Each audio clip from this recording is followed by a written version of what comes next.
All set. We got the drone, got a GoPro, Karen's new iPhone, the camera that I'm holding, and we've got a GoPro up here,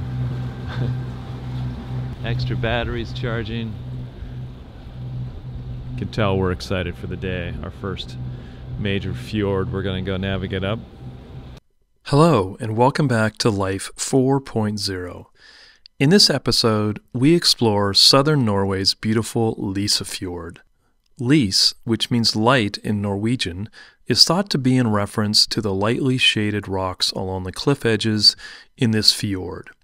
Lysefjord is the first major fjord that boaters like us run into on a northerly route up the Norwegian coast.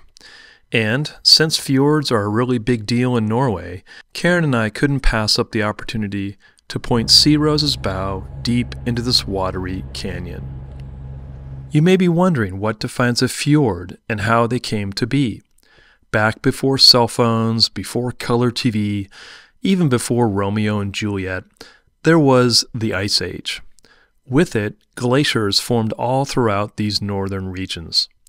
As they slowly advanced from the higher elevations down to the sea, they ground away at the soil beneath them with all of the rock embedded in their ice flows.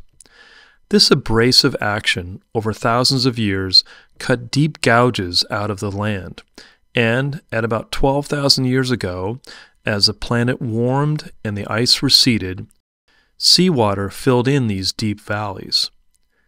In many cases, the glaciers have cut a near-perfect U-shaped pattern. What you see in most fjords is just the upper walls of that U shape, with the rest hidden underneath the water, often thousands of meters deep. But if you look inland, above sea level, you can see the complete shape. This glacier action is visible outside of Norway as well, including in our home state of New Hampshire, where it cut out the picturesque Franconia Notch region. Still, if you want to see impressive fjords, Norway should be at the top of your list. For this inaugural fjord experience, Lysefjord delivered handsomely. First up was the famous Preikestolen, or Pulpit Rock. So we're trying to see if we can find the Pulpit Rock, and we think it's that thing way up there. One of those two that are sticking out. We were up there yesterday hiking, and it really feels like it's probably that. Let's see, there might be people standing up there, but we also realize they're going to be just tiny, maybe just colors. They go for 3. Yeah, I think there are people standing up there. It's just crazy. It's way the heck up. It's 604 meters over the sea level. So, 1,800 something feet.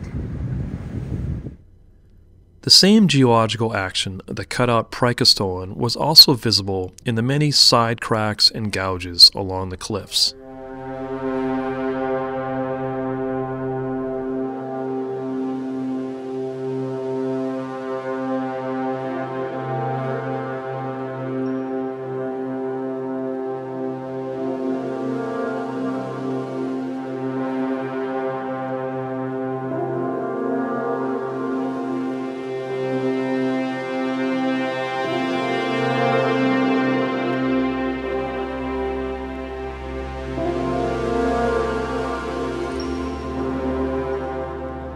Karen gently poked our bow into this long, narrow fissure until the big rock walls seemed too close for comfort.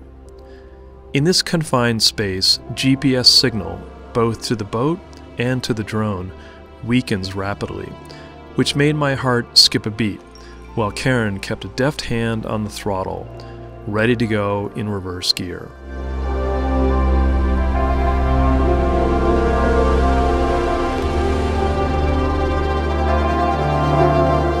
On the previous day, while we hiked Preikestolen, I kept seeing speedboats circling close into the cliffs at what looked like a waterfall. Sure enough, as we approached, we could hear and see the waterfall take shape. Despite the weather being quite sunny since our arrival in Norway, a lot of rain falls in the country, creating large, high mountain lakes. As these lakes overfill, the water finds its way to the cliff edge and comes careening down in a flurry of mist and white water to plunge into the fjord. We have seen boaters come right up with their bow to the waterfall. The fjord is quite deep right up to the cliff, but we weren't looking for any drama on our first fjord experience. With our cup runneth over in visual delights, it was time to find a place to stay for the night. With the extreme depths of the fjords, it is tough to find a place shallow enough to anchor. We opted for the tiny settlement of Florli, with a basic guest harbor. We placed a line through the provided stern buoy and got helpful assistance on our 2 bow lines to the dock, a procedure that by now felt like second nature. Alright, it's 10 p.m. in Lysefjord. We are off the dock at Florli, which is an old hydroelectric station. The sky is still quite bright. The sun has set, but it's not too far below the horizon. And there's maybe, I don't know, 1, 2, 3, 4, 5, 6 boats here for the night. And an incredibly special place. It's actually free to stay on the dock here. We had dinner at the cafe over here at Florli and read all about the history of this place. It's an old hydroelectric station that was in operation for many, many years, many decades, since 1917, and they closed it down 1999 and basically built a power station in the mountain, inside the mountain. Still hydroelectric. I don't know, they must have done tunnels and various other things. And it's an automated hydroelectric station. And so they essentially abandoned this village up here. Some people that loved the area took over the land with the government's permission and created a pretty special place here for people to come and camp. And there's a hostel, and there's rental houses to take advantage of, and it's just a very, very cool place. There's some hikes from here that are incredible. There's cross-country skiing here in the winter. Just a lovely space. The time had come to tackle the Florli staircase.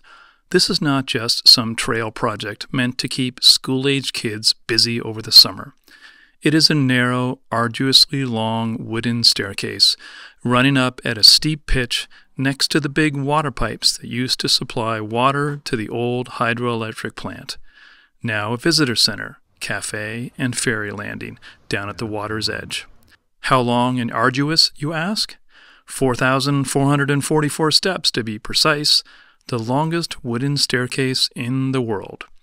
Karen and I, along with a few other crazy souls, began the ascent in a slow, methodical fashion. All right, I'm on step 400 of 4,444 wooden steps behind me. And it's super steep coming up here. And Karen's at 4:30, I gotta catch up.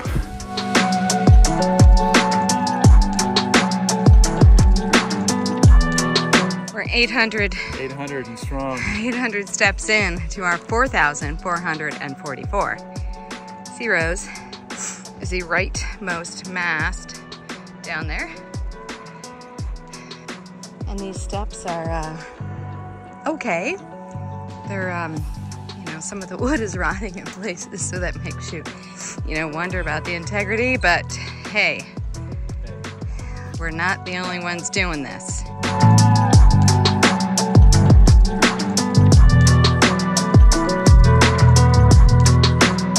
We're over halfway. It just got way steep here, so I'm sucking air. Tom's coming up the next little bit. So we have about 2,000 more steps to go.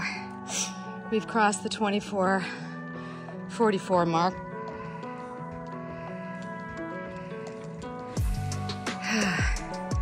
Sure beautiful.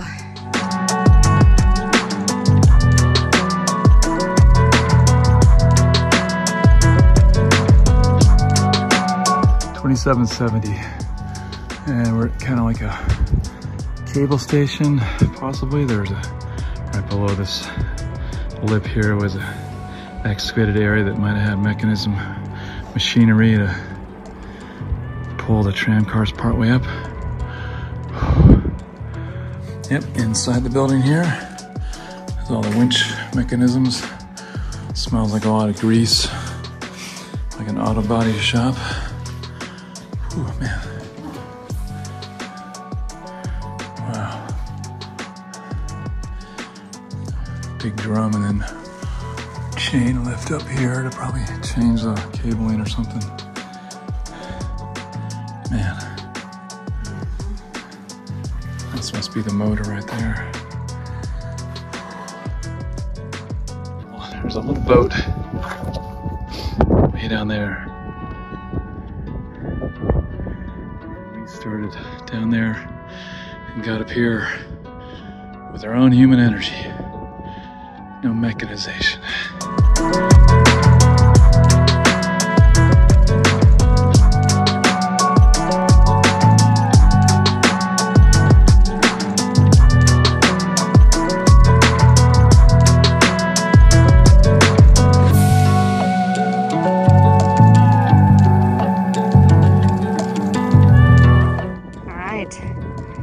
Final steps up here.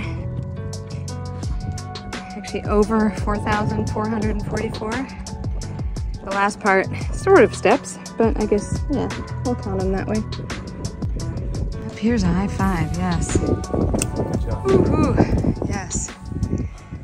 At the summit, we discovered a series of interconnected high mountain lakes that provided a steady supply of water volume into the hydroelectric system.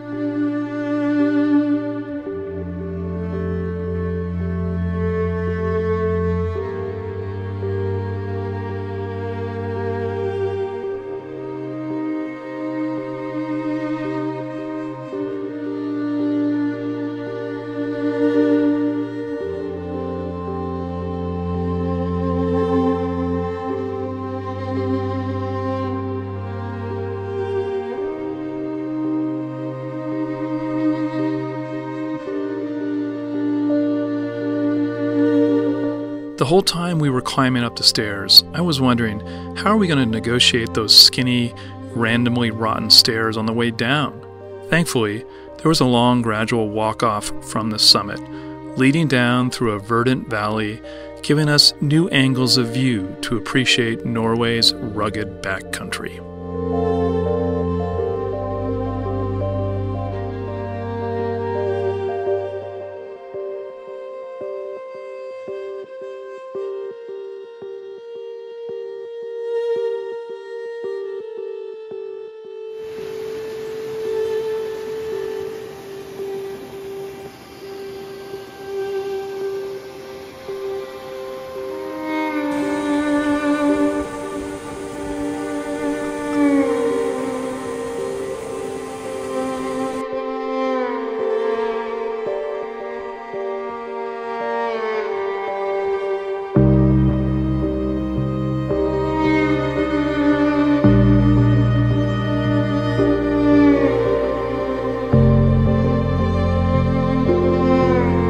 Join us next time as we push further north past Bergen with our friends Ted and Maria to discover Norway's majestic outer islands, learn how to operate a self-service ferry, and take in the beauty from the vantage point of paddleboards at dusk.